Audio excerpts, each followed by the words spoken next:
ಅದು ಬರೀ ಕೂಲಿ ಹೋರಾಟ ಅಲ್ಲ, ನಾವೆಲ್ಲ ಸೇರಿ ಒಂದು ಸಾರ್ವಜನಿಕವಾಗಿ ಒಂದು ವೇದಿಕೆಯನ್ನು ಮಾಡಿ ಅದರ ಮುಖಾಂತರ ರಾಜಕೀಯವಾಗಿ ಎಲ್ಲರನ್ನ ಒಗ್ಗೂಡಿಸಿ ನಾವು ಅದು ಅವ್ರ ಯೂನಿಯನ್ ಅವ್ರು ಮಾಡ್ತಾರೆ. ಬಟ್ ಔಟ್ಸೈಡು ನಾವು ಅದನ್ನು ಮಾಡಬೇಕು. ಸೇವ್ KGF ಅನ್ನುವ ಘೋಷಣೆ ಮೇಲೆ ಅನ್ಕಂಡೀಷನಲ್ ಏನಿಲ್ಲ, ಯಾವ ಬಾವುಟನಿಲ್ಲ ಏನಿಲ್ಲ, ನಾವೆಲ್ಲ ಒಂದಾಗಿ ಮಾಡಬೇಕಾಗಿದೆ. ಅದನ್ನೇ ನಾನು ಮಾತಾಡಿದ್ದೀನಿ. ನೋಡಿದೆ ನಿಮ್ಮ ಸ್ಪೀಚ್ ನೋಡಿದೆ.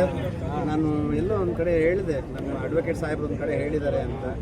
ರಿಯಲಿ ಅವ್ರು ಕಂಡಂಥ ಕನಸು ನೆನೆಸಬೇಕಾದ್ರೆ ನಿಮ್ಮಂಥವ್ರು ಮುಂದೆ ಬಂದು ನಮಗೆ ದಾರಿದೀಪವಾಗಿ ಈ ಅಮ್ಮ ಹೇಳುವ ಥರ ಅದೆಲ್ಲ ಮಾರಲ್ ಸಪೋರ್ಟ್ ಅಲ್ಲ, ಅವರು ಜನಪ್ರತಿನಿಧಿ. ಅದು ಯಾವ ರೀತಿ ಮಾಡಬೇಕಂತ ನಾವೆಲ್ಲ ಒಂದಾದರೆ ಅವರು ನಮ್ಮ ಶೋರನ್ನು ಬಂದುಬೇಕಾಗುತ್ತೆ. ಅದರಿಂದ ನಿಮ್ಗೆ ಸಪೋರ್ಟ್ ಬೇಕಾಗುತ್ತೆ. Support it's my responsibility. ಒಂದಾಗಿ ನಾವು ನಿಂತುಕೊಂಡು ಮಾಡಬೇಕಾಗಿದೆ.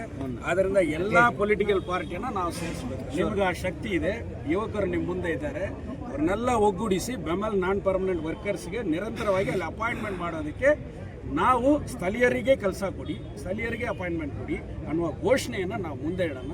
ಅದು ಯಾಕೆ ಆಗಲ್ಲ ಅನ್ನೋದನ್ನು ನಾವು ನೋಡೋಣ. ನಿಮ್ಮ ಸಪೋರ್ಟ್ ನಮ್ಮ ಜೊತೆಯಲ್ಲಿ ಇದ್ದರೆ ಸಪೋರ್ಟ್ ನನ್ನ ಕರ್ತವ್ಯ. Thank you.